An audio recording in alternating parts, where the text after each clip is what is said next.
If you find it difficult to make your antagonists relatable or satisfyingly relatable, here are 6 surprising ways to make your antagonist more relatable. It's all about the emotions. Now let's explore these emotions. The first one is anger, and anger here is related to both joy and fear. The second one is joy. Joy is related to anger and exhaustion. Third one, grief, placed between exhaustion and the only non-emotion related element in this whole episode, family. Now, family is the element which will justify the expression of all the other emotions. And family is the reason why, the main reason why, the core of your process here. It's because your antagonist has a family that she'll become more relatable. So it's in itself a surefire way to make your antagonist more relatable. Give her peers. Give her people that she's close to. Give her tightly knit relationship. And finally, the last emotion here is fear. Fear being related to family and anger. Now, let's go through these links in more details. The first emotion we'll be going through will be anger. Now, anger is one of the manifestation of the limits of your character, of your antagonist. Remember, if you want to make a character relatable, you need to display her weaknesses. So in order to make your antagonist relatable, you need to display her limits. And anger, especially if the character is particularly violent or brutal, will be a clear display of the character's limits. Excitement is one as well. If your character manifests her anger by excitement or by fear, because the same remark applies here, it's because your character is limited.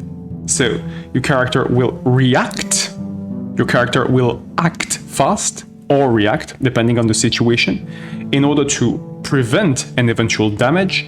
You know, that's where fear come into the picture, because fear is the anticipation of pain, and she'll act through excitement because she's identified that something that interests her is now through the frame. Same for disappointment. Here, fear and disappointment are tightly knit, just like disappointment and excitement, because you're excited first and you may be disappointed by the prospect of what you're imagining. So that's where excitement and fear play similar roles. You know, they're not the same emotion, but they play similar roles because they're giving your antagonist an anticipation of what could happen, and then comes the realization, the disappointment. So the character becomes angry, in this case, in order to protect herself from disappointment, or from further disappointment. The second emotion is joy. Give your antagonist a source of joy in order to make it relatable.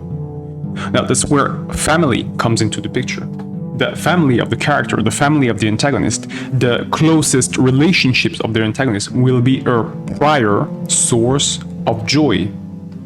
Except in the case of fiends, but that's the exception here. Most antagonists, because most characters are built this way, their family exists, and therefore, because their family exists, they have fears and they have hopes. That's the balance which creates their joy. Third emotions, exhaustion. Again, remember, we're focused on displaying the limits of our character in order to make her more relatable. So, how does exhaustion is expressed here? So, through anger, as we've seen previously, through fear in the form of dread, because at the point of exhaustion, when your character is exhausted, she's not just afraid, her fear has grown, her fear has intensified because she's now exhausted. So it's not only fear now, it's dread. Finally, if you want to create a more relatable character through exhaustion, you need to give your character a place to rest, a place where she can gather her resources, because That's the same thing for a protagonist and antagonist when it comes to this. Every character will need, after a crisis, after an effort, to rest somewhere. She'll need a place to rest. And displaying your antagonist in a situation of comfort will make more relatable, because comfort creates some form of sympathy. So comfort here creates a relatability factor and also a likability factor. It's a hybrid situation. Everyone can die, everyone can suffer. Fourth emotion is grief. Now, the origin of grief is obviously a loss. Whether it's the loss of another individual, the loss of a place, a status in an organization, or even the loss, the disappointment directly linked to a promise, to a concept that the character has imagined to be true and that she realized was false since the beginning. Now, grief will be expressed in two main manners, and they're both reactions. Now, angst is the main and most prevalent and most sustainable way to express grief. A character which is grieving will be in constant state of angst. Now, constant is relative here, because your character will be mostly in angst, and sometimes your character will be excited again. That's the relationship that we'll see often between hope and fear. So that our color green here represents hope, excitement, enticement, whereas purple here represents all the dimensions of fear. So there's this paradox. There's a mirror between hope and fear, which will be expressed in this manner when it comes to grief. So grief translates into excitement and or angst. The core factor in order to create relatability, the core element, the most prevalent element when it comes to create relatability for a character, is giving this character a family. Now, this family may be an effective family. The family may exist in the present. It may have existed and the character has lost it, or it may be a conditional family. The shape, the form of the family here is imagined by the character, and she predicts that she can access this family in the future, or at least that she wants to access this family. Now, for these two dimensions, these two last dimensions, the future here, the expected family, the family that will become, is expressed by hope. The present or the past can be expressed alternatively by anger and fear. But when it comes to expressing the past mainly, you want to rely on fear. Because here, fear will be justified by an already experienced loss.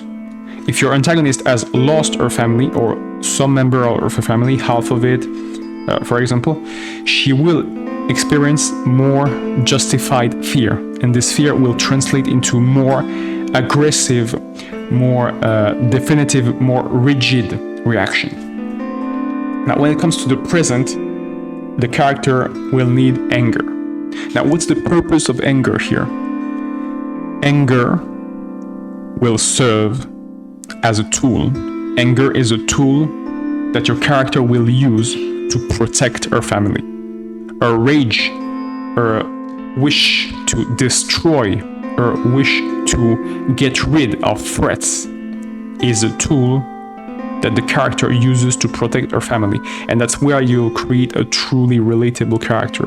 Because in most cases, even if the acts of your character are disproportionate, even if you consider them to be unacceptable, or if the public considers them to be unacceptable, you can understand the roots of the action, and you can relate to the roots of these actions. Every living creature is afraid. In order to make your antagonist more alive, more human, more humanoid, more relatable. You want to give a fear. As you grant fear to your character, you finalize the process of relatability. For now, if she can't be afraid, she can't be empathized with. Now, fear has been treated here at least thrice. And each of the expressions of fear, or angst, or dread, or horror, as we'll see it here, will translate every time into action. Characters want to prevent fear. Every living thing wants to prevent fear. It's probably the most disagreeable emotion that we're treating here. So, character will want to exert a form of control on their fear. Now, where does fear originate from? Fear originates from grief. The character has faced a crisis, and this crisis has left her a scar. Now, the scar, grief, will generate more fear, and it will be generated by fear as well.